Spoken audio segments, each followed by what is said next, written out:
Crowhill here. Today we review X23 and discuss an Irish short story.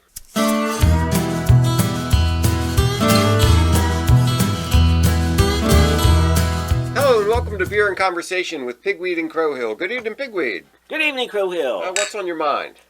Gabriel Conroy. Gabriel Conroy. Yes. Okay. You see, it's time for PNC's shortcut to the classics. Oh, yeah. Where we read great books by the world's great authors, Yes. songs aren't too long. Yes, we like to keep it under 100 pages, Yep. and this episode is going to be James Joyce's The Dead. Okay, yes. And, you know, Mrs. Crowhill saw the title and thought, it looks kind of... I know it's Christmas time. This is supposed to be our Christmas. supposed to be nice. Yeah. What are we doing We gotta- about the dead? Speaking of Christmas, Oh, yeah. what do we okay. have? Well, we have X23, which means my 2023 Christmas beer. Okay, so Christmas beer for Yes. a Christmas story. Yeah, and this one's a spiced strong ale. That's basically all there is going on there. Okay. How spiced and how strong? Mhm. Spiced with what and how strong were you guessing? I'm guessing 8%, and it's spiced with, of course, the mandatory... The anise? Anise. Stars? Yeah, Boy, I it'll be have a forever. metric ton of those in the basement. Yeah. And Years before we're done with those. the other spice, I'm pretty sure, was dried orange. What do you think? What I'm are you not getting at? it. I'm not getting anything specific except for some. There's something. There's something spicy There's going something on seasonal there. going on. Something seasonal and spicy going on there. But it doesn't really come out all that... It's all lovely that in color. clearly. Yeah, nice color. And you can taste a little bit of the booziness, but it's not bad. No, that's great. That's great. And this is a kind of beer I think that needs to sit on the shelf for a little bit. Yeah. And so this So is we not brewed fresh. it back in July. Yes. Christmas in July. Christmas We're in July. silly Christmas ties and brew beer. And yeah, so it's been sitting around for a bit. And I still have some X20s and some X19s Oh, okay. sitting around You the house. do a little vertical. Every and once see in a how while, they I do. pull them out and see what's going on. Or just stumble across them. Like, Yeah, hey, look at that. You're looking for some snow boots. Like, hey, here's some Look at that. 4-year-old beer. A 4-year-old Christmas beer. That happens. Yeah, sometimes you're cleaning up in the basement. You find this box. You go, what's in this box? You open it up and Surprise! surprise, full beer. Yep. Day for me. All right, James Joyce. How about if you want to do a little bio stuff here real quick? Yeah, sure. So, born February 1882 in Dublin, Ireland. Grew up pretty poor, but was a good student. And, you know, I don't know, why does it seem like that this happens a lot, that somebody recognizes that a student is a good student, and then he goes off to some Jesuit school and doesn't have to pay anything, and Right. you know. Yeah. So he and ends up going to University College in Dublin. Which is funny because a lot of our famous writers didn't go to college. No, Here's one of them that surprising did. how many.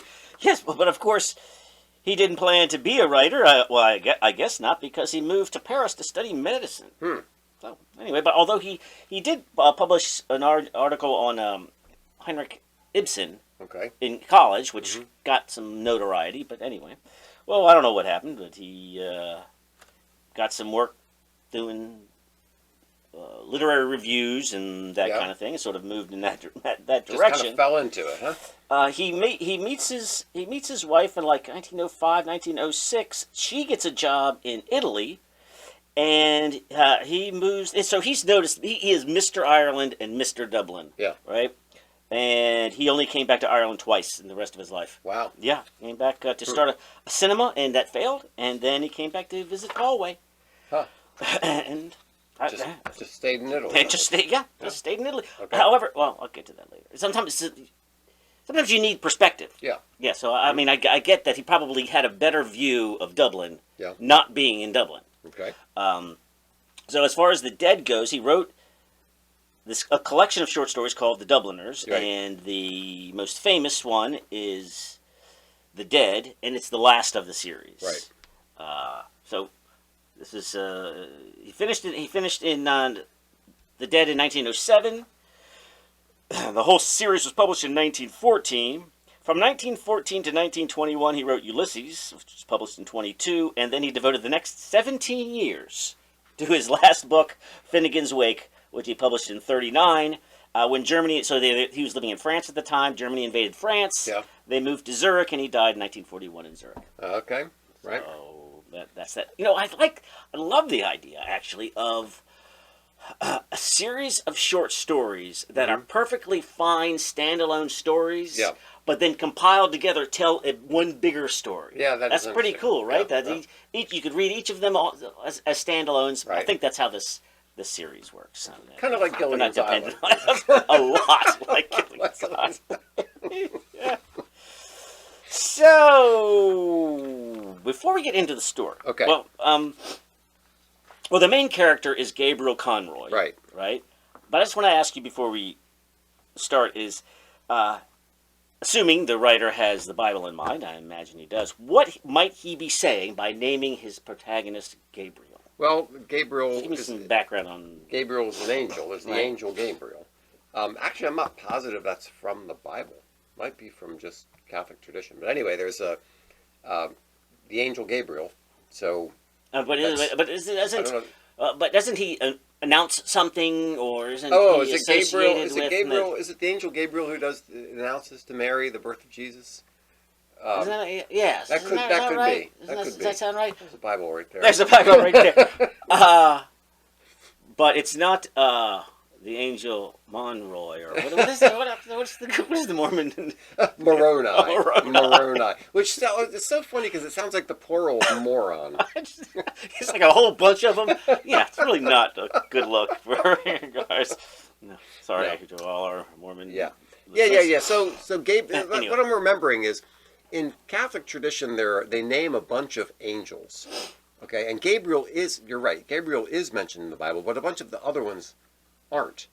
And they just I don't know where they get their names from some other church tradition or something. I see. Yeah, but Gabriel, you're right, Gabriel is actually named in the Bible.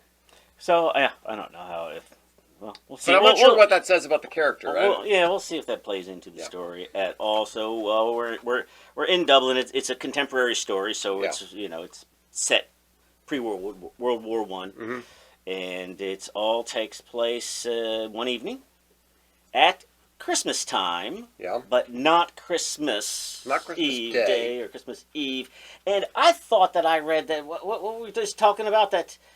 Might was a have been feast on of the the- Epiphany. Yeah. But you're saying you didn't get any contact, because I didn't see anything in the story. I that thought made it that was clear. because somebody said it was, but I Right. don't recall. I thought, well, I guess I just missed it. Yeah, You know? I didn't see anything that made it explicit that it was the Feast of the Epiphany, which is, the 12 days of Christmas go from Christmas to Epiphany. So, and apparently Epiphany was a big time for people to have parties. So there's that. All reason. that makes sense. Yeah, so maybe it is, but it also at the same time, the occasion of this story is this musical thing that they put on every year. Some of them are music teachers and things. So I don't know. Did they do that on the Epiphany or did they do that on some other day? We don't know. So it's a family Christmas time party in Dublin. It's wintry, snowy, down by the water. down by the water. Yeah. And it was a snowy day. And it starts off with, we just find out that they're really worried about two people showing up. Right. So the whole the whole story almost until you get to the end is just sort of a moody the mood of the hustle and bustle of people coming and going, greeting, interacting, eating, dancing, Being worried about getting all the logistics right and getting the party together, and do we have enough food, and did we do, all that kind of stuff. But in a very, I don't know, a very relatable kind of a way, like a very comfortable. Well, even though it's 100 years old, it still seems like, this is kind of how family gatherings work, and somebody's worried about somebody else. So our two hosts, or our three hosts, are the aunts, right? The two aunts and the the young two lady, aunts Lily. and Lily, and Marianne is the niece, right? Yeah, the niece of the. So it's Mary, Miss Kate, Miss Julia, Lily, and Mary Jane. So that's how it starts, and then the guests start to show up. Right. Yeah, and we find out pretty quick that they're worried about one guy, that Freddie Malins, who might turn up screwed. Which it's funny because there's a lot of anticipation about this. Yeah, and there's nothing ever really comes of it. He might have been Really? He might have been a little drunk, but like nothing ever He happened. behaved himself. Yeah, right. So there's concern about that. There were a bunch of things in the beginning of the story that you think are setting up a tension. The first one is Freddie Mounds is going to come drunk and he's going to cause a big scene. The second one, to me, was Gabriel Conroy seems to be kind of flirting with the young Lily. So you're thinking, oh no, the married man is flirting with this young girl, something bad's going to come of that. But nothing really. So he says, oh, so you're out of school, huh? I guess we'll be looking forward to your marriage soon, huh? Wink, wink. And she's like, probably not. You know, it wasn't. It really wasn't received well. And then you get the first sense of his sort sensitivity. Yes, his sensitivity and his sort of self-criticism and, gosh, did I say the right thing? Yeah. Why did that go wrong? Yeah. He's a kind fellow. He gives her a coin for Christmas, and he's a nice guy, but he's not really very self-confident, and he feels unsure of himself. Yes, a little bit worried, excessively worried about what other people are thinking. Yeah, he's polishing his patent leather shoes. Is right, exactly. He's the protagonist of the story, but he's also central to the party. Yeah, right. He's sort of the young but mature man who is going to carve the goose, and he's going to give the speech. Right. Yeah, and he's kind of like the one that when he arrives, everybody relaxes. Okay. Yeah, we're glad he's here now. And another thing that looked like it was going to be tension in the story was it was a snowy night, and they were near the water, and I'm thinking, oh no, there's going to be a crash. The title of the book is The Dead. I'm thinking, okay, there's going to be some horrible accident, and half these people are going to be dead. By the end of the story. Right? Is there any mention of a weapon? Okay, so far, right, no weapons.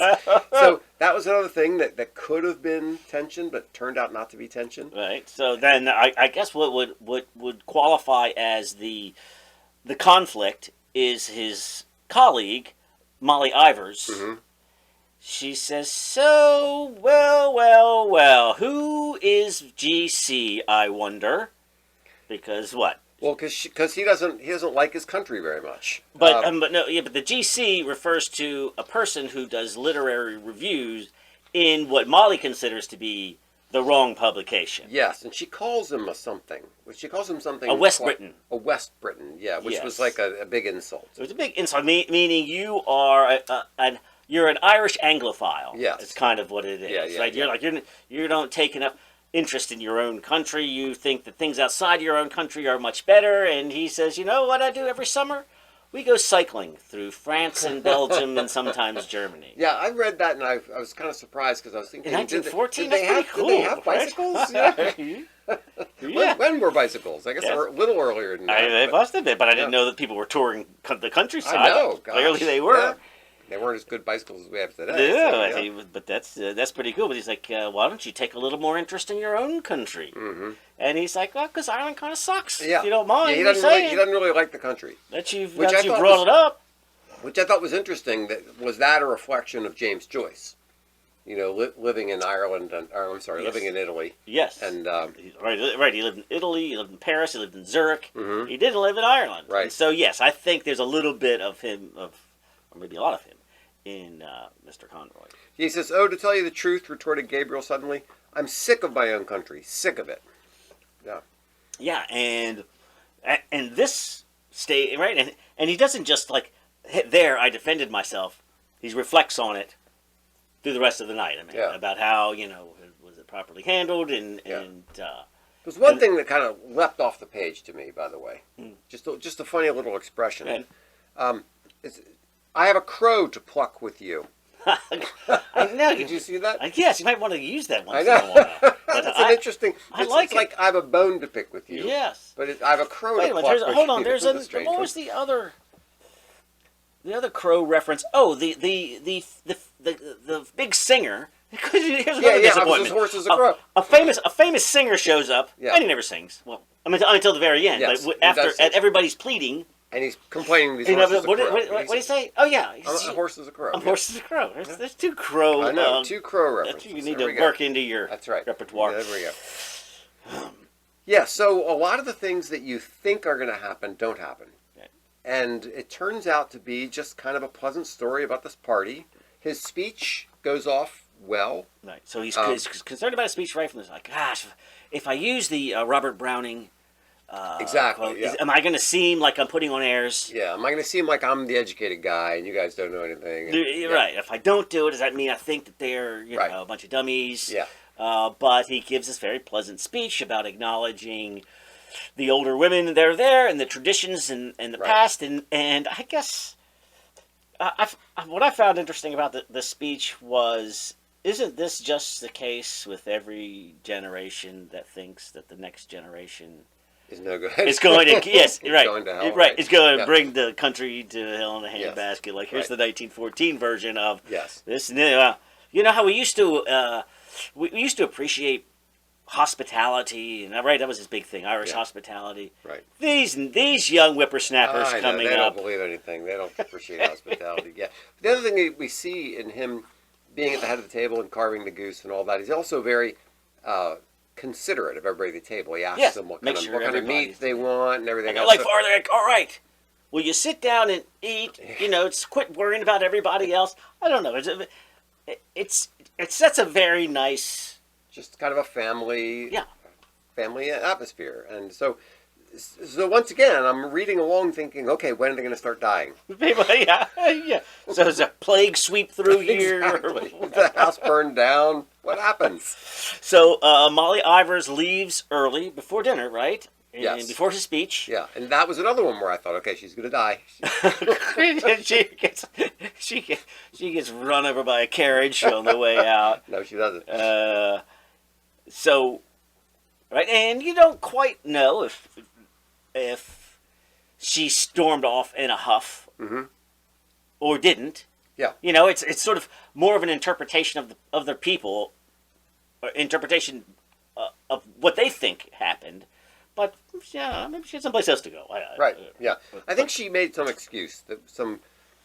I don't remember what the excuse was, but Out into the slush, and then out along the quay, which it turns out to be pronounced key. Yeah. Yes. Right. So I looked it up like what's all this reference to the quay and the K and sideline here. It's just docks and stuff, right? Refers to two roadways and the quays that run along the north and south banks of the River Liffey in Dublin, Ireland. Mm-hmm. So it's sort of like the Thames of London Okay. are these two roadways that run along this river. Okay. So it's just but it came up so often. I'm like, all right, what is going on with this quay thing? But it's actually pronounced key. Yeah. Yeah, which is funny. I for a long time I didn't know how to pronounce that word because I'd only read it, and then I eventually realized that it was pronounced key, and then it made me wonder: is there some relation to that and like the Florida Keys? Yeah. They're both water related. I'll have to figure that out one of these or it days. could be a Spelled completely a different. water a road that goes through waterway. Right. Yeah, I'm That pretty would sure the relate key is like to- the dock. It's the piers and the docks and all that kind of stuff down with the water. But anyway, so we got the snow and things are wrapping up, and Gabriel goes up the stairs and notices his wife on the stairs. So all the music and dancing has basically stopped, and then wait a minute, I hear something else. Yes, there is some music coming from upstairs. Yeah. Yeah, and he sees his wife on the stairs, and it's kind of a touching scene. It because is, He very. sees his wife, and he thinks he likes what he sees, basically. And he says if he was going to paint, Yes. he would paint her. That would be Yes. He would get, Yes. and this is what he would call the painting. And Yes. No. Right. Something like listening away or something. yeah, listening. Listen. I think it was called listening. So right. So if I was going to paint something, it would be this forlorn woman. You don't hear where the music is coming from. It's Yeah. just the woman at the door. Yeah, standing like 1 foot on the step, listening to. And This music. right. And he thought his wife looked beautiful. And if he were a painter and he could paint anything, it would be this picture right here. So very touching. That is very touching, and it kind of sets the stage for what happens later on. Totally. This is all going to come back. Yeah. So there's two things about it that are going to come back. One is the music that she's listening to, but also that's like the beginning stirrings of his amorous feelings for the rest of the evening. Yes, he's like, I have a pretty good idea how this evening's going to go. We rented a motel room. Well, in my day we call it a motel room. I'm sure back then it was an actual hotel. Yes. And so the singer who said he couldn't sing was singing some melancholy tune. Yes. And we don't even know what it is. Well, he names it. He named it. The Lady of Abergene or something like that. And right. So she comes down, and the Lass of Aughrim, it's called. Yeah. And many of them leave in the same carriage. Right. And he's in quite a mood. He's in quite a mood. So Yeah. yes. So the speech went well. He was the head, the centerpiece. He was the big guy at the party, right? The big guy at the party. The weather is beautiful. He's cracking a few jokes about the white man on the bridge. Yeah. Yes, the statue, and he's getting close to his wife, and she, he's after this painting moment, she's looking as lovely as ever, and right. Now they're going back to their hotel room, and they get there, and then there's some problem with the electricity.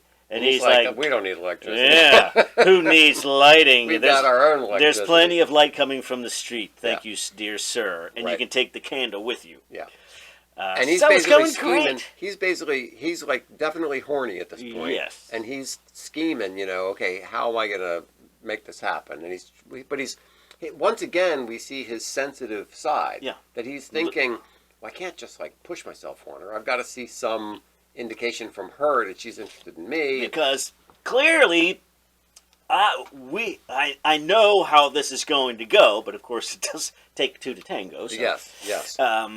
And he's like, what's she does kiss him, but she kisses him because he tells a tale about loaning somebody £1, and she says, you're a very generous man, and she kisses him, and she's just thinking of him as you're a very nice guy. Yeah. Yeah. I mean, not in the horrible, you're a nice guy, I don't care about you way, but just, you are a good man. You're right. And he's looking for more passion. He's looking for more passion. And so he asks her what's wrong. Yeah. Well, there's your first mistake. But, yes, you're right. Gosh, what are you thinking about? Hopefully you're thinking what I'm thinking is what he's thinking. Yes, that's what he's thinking, but she's not thinking that. No, she's like, well, when I was listening to that song, I just had this thought about another dude. Right. Right? It's this young fellow, I can't remember his name. Michael Fury. Yes, Michael Fury, who was somebody she knew when she was young. And what's great about how he does the dialogue is he must have asked 3 or 4 times in different ways, did you love him? Was he your boyfriend? Were you a lover? And she would just move on with kind of telling the story. And she never answered any of these questions. Very, very, very well done. Yeah. And so tell us a little bit about young Michael Fury, which is clearly not what he was interested in talking about. Yeah, it reminds me in a funny way, a sad way. Little Michael Fury reminds me of Little Matty Groves. You know the song Matty Groves by Fairport Convention? I can't say it. Okay, well, we'll have to listen to that at some point. So, Michael Fury is a kind of a small, gentle, not very robust fellow, and like got sick. You see him as kind of a sickly small kid, but also kind and beautiful, kind and also apparently loved her a lot, and he would sing that song that the guy with the Horse is a Crow voice sang, and that's what she was remembering when she heard the famous baritone singing the song. Right. She remembered Michael Fury, and I'm thinking that he's thinking, how do I play this? Yeah. I don't want to talk about this, but I don't want to crush the mood here because I got some things in mind. And so let me, let's feel this out here and see where this thing goes. And hopefully I'm not going to hear a bunch about an old boyfriend. Right. Sorry. But he does. And But he does. It turns out that Michael was sick, and came out in the pouring rain.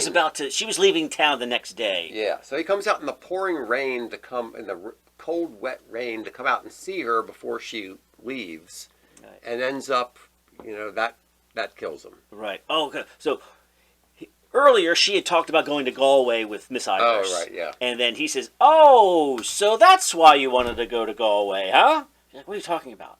Maybe you thought you'd see old Michael, huh?" She goes, "No, he's dead." Yeah. She goes, "What did he die of? Consumption?" She says, "No, I think he died because of me." Yeah, I think he died for me. Yeah, for me, yeah. Right, yeah. So, right. And then a vague terror seized Gabriel at this answer. As if at that hour when he had hoped to triumph, some impalpable and vindictive being was coming against him. All his plans are just shot to hell at that point. Yeah. Somebody's not getting laid at this point. So, right. So she says, "Oh, so what did he die of? Consumption?" So he died, and then he starts to reflect on. Yeah, it's very interesting because we see. Finally we get the dead person. I've been wondering where the dead person. Well, yeah, somebody dying. Somebody's got to die somewhere in this book, and so we finally get the dead guy, but we see we see Gabriel once again, his sensitive side, right, where he has now he realizes, boy, did I ever love my wife as much as that guy? Exactly. Well, there is so much yeah, so he's thinking, have I loved my wife as much as this guy loved her? And it really bothers him. It really sets him back. And we see once again his sensitive nature coming out, and his also his lack of confidence in himself. Yes, and where is it? He was very delicate. That was the word that she always used. But he says, am I a joke? He has this harsh self-criticism about, so he came in there with much confidence, right, about how he handled the evening, about his position with the wife, and then this brings everything crashing down, going, she probably never loved me the way she loved him. Yeah, maybe this is what you're looking for. Gabriel felt humiliated by the failure of his irony and by the evocation of this figure from the dead, a boy in the gasworks. While he had been full of memories of their secret life together, full of tenderness and joy and desire, she had been comparing him in her mind with another. Yeah. A shameful consciousness of his own person assailed him. Yeah, he saw himself as a ludicrous figure, yeah, acting as a penny boy for his aunts, a nervous, well-meaning sentimentalist, orating to vulgarians and idealizing his own clownish lusts. The pitiable, fatuous fellow he had caught a glimpse of in the mirror. Instinctively, he turned his back more to the light, lest she might see the shame that burned upon his forehead. Ooh, that is brutal. Yeah, that is rough stuff, right there. So he is this very self-reflective, self-critical guy. Yeah, and this blew him up. Yeah. So, there's no funny business, yeah. And they just kind of, she cries, and he goes to bed. And he goes to bed. Here. At least the thing ends in the word "dead." So give me the last two sentences. Yeah, okay. It was falling too upon every part of the lonely church. The snow was falling where Michael Fury lay buried. It lay thickly drifted on the crooked crosses and headstones, on the spears of the little gate, on the barren thorns. His soul swooned slowly as he heard the snow falling faintly through the universe, and faintly falling, like the descent of their last end, upon all the living and the dead. Yeah, I think in that I get a little bit of... You want to think of everybody... It's important for everyone to think of themselves as special, mm-hmm. but really, we're all just going to end up dead, and the snow's going to fall on every one of us equally. Yeah, and that's about all you get. Yes, it was an interesting book because it's was entirely not what I expected it to be. Yeah. And you had to think for a while to wonder what in the world was the point of this book. So I got three points I'd like to bring up on the ending. Okay. The first one is the most relatable one is sometimes when you're so excited about an event, Yeah. you've already got exactly how it's going to go, Right. and then It doesn't go that way. it doesn't go there. Now sometimes it's a horrible disappointment, and sometimes it's just like, well, I don't know. I thought there was going to be opportunity to tell this great joke I've been working Right, up yeah. on, or Yeah. what. No matter Whatever what it it is. is, Yeah, right. You're just like, everything was going so well. I'm going to say something sexy. She's going to respond in kind. And through the light of the streets, Cupid will it's come going, through the window. Right. Yeah. And hello, it's completely did not. Completely So fell apart. yeah, so I found that just in terms of, just the relatability of human interaction. Mm-hmm. That was the other one was. It's kind of it's both painful and unrealistic to think that no one else has a place in your spouse's heart Yeah. but you. Yeah. Exactly. As if they never had a life before they met you. Yes. They never thought of anybody before they met you. Yes. And it would never occur to them to think of anybody. Right. Yeah. And again, very human and very contemporary. It doesn't really have. It's not locked in 1914 Right. or anything. Yeah. I thought it's painful to recognize that's true, but obviously it's true. Of course it's true. Right. I mean, I guess there's somebody who grew up childhood friends and high school sweethearts, and then you got married and had a great. I guess that does exist, but most people have other experiences. Or even if they don't have other experiences, at least they wanted to have other experiences. Exactly. Yeah. They might have thought, right, even if they didn't have this hot, passionate relationship with someone before you, they thought about it. Right. And that person is still In out mind. there. Yeah, right. So then the third one is first of all, you can't compete with somebody that your spouse knew briefly 30 years ago.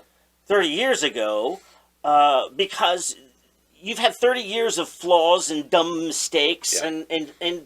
and they didn't, so they are locked in at that, that passionate moment. Yeah. And that's all they'll ever be. Another thing that you could possibly take as a fourth point here is the contrast between kind of passionate young love and long-term sustainable. Yeah, because Gabriel is, despite the fact that he's horny, he's actually behaving in a very gentlemanly, kind, sympathetic, sensitive way towards his wife. Would Michael Fury have been that guy for her for 30 years? Right. Yeah. So there's a contrast there between kind of a mature love and a young love. Yeah. But on top of being an old love, he's dead. Right. That's even. I think it reminded me of. There's no woman more beautiful than Marilyn Monroe. Why? Because she died at 27. Right? Like I saw Barbarella, and I was like, my God, Jane Fonda. Right. Gorgeous. Yeah. But you also have to balance that out with 80-year-old Jane Fonda, who's a nice-looking 80-year-old. Yeah. But Marilyn Monroe was never 80 years old. Yeah. And so not only is he from the past, he is completely locked in. Yeah. So you can't even just wonder, like, well, Michael Fury's probably old and weird by now. He'll never be old and weird. Right. And that's the thing about somebody dying. It's like, but they become locked in that time. They become, like a martyr in a way. They're stuck in. You can only remember them in that Jimi time. Hendrix and you're right. How do you reach achieve iconic stature? Yeah. Die young. Yeah. Well, see how that. Jim Croce. Right. Right. So, Michael Fury's got that on you. So that's nice. It wasn't The Walking Dead. No. It wasn't a great big crisis. It wasn't a bunch of people freezing in the night in the snowy Ireland. But it took me. I had to read the whole thing and then listen to several reviews of it to sort of help you get what you're supposed to be getting. Yes, I get exactly. you. And there were some other things about it that came out in those reviews that I never even noticed. Like, the only person's head we get into is Gabriel's. We see other people reacting, but we never get into their point of view. Right. Yeah, we do actually get into Gabriel's head. Limited omniscience, I think that's called. Yeah. Right. So anyway, interesting story. Now,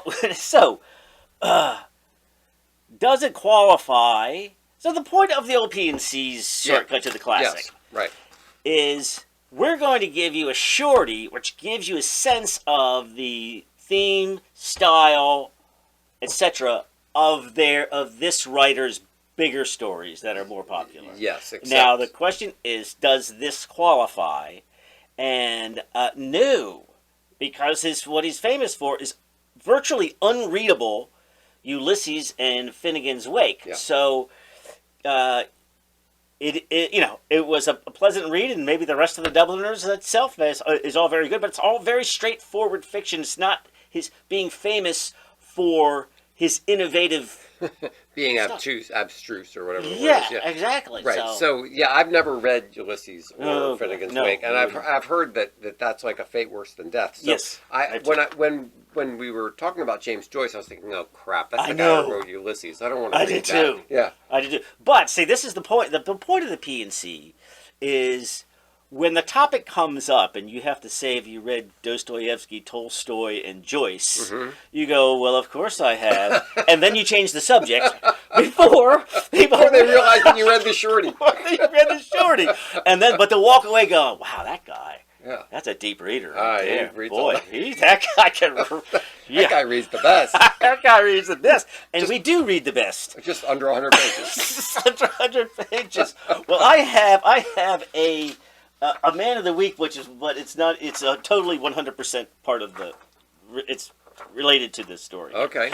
So, my man of the week is the Los Angeles Book Club, which is the one that is in Venice Beach. Yeah. Okay? And what they did was they read Finnegan's Wake. Oh my goodness. But it took them 305 years. What? Well, they read 2 or 3 pages a month. Oh my gosh! And that's all they could get through. They read it aloud and discussed it for the hour of the book club. Wow! So, but they're done. Yeah. How long did it take them? What do you say? Okay, so 2 or 3 pages. 30 years. 28 years. But I love this. Read the title for me. The Los Angeles Book Club has spent 28 years reading James Joyce's Finnegan's Wake and still doesn't understand it.